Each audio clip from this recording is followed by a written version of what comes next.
মুসলমানদের উৎসব শবে বরাত একটা হিন্দু মসজিদে দেখার জন্য আসলো না। মুসলমানদের উৎসব শবে কদর একটা হিন্দু কোনোদিন চাওয়ার জন্য আসলো না। মুসলমানদের উৎসব রমজান মাসের রোজা একটা হিন্দু কোনোদিন তোমার সাথে সমাজ করার জন্য রাখলো না। একটা হিন্দু কোনোদিন তোমার ঈদের নামাজে আসলো না। একটা হিন্দু কোনোদিন তোমার সাথে জুমার নামাজে অংশগ্রহণ করলো না। তোমাকে দেখার জন্য পর্যন্ত আসলো না। তার কারণ হলো হিন্দুরা মনে করে এটা মুসলমানের উৎসব, আর তুমি মুসলমান হইয়া হিন্দুর দুর্গা পূজায় কিভাবে গেলা?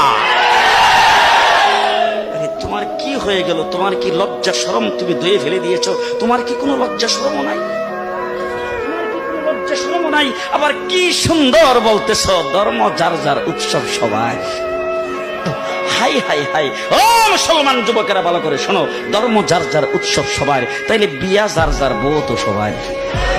জি, বিয়ে যার যার বউ সবার, পুষ্কুনি যার যার মাছ সবার, গাছ যার যার ফল সবার, ক্ষেত যার যার ফসল সবার, দোকান যার যার মাল সবার।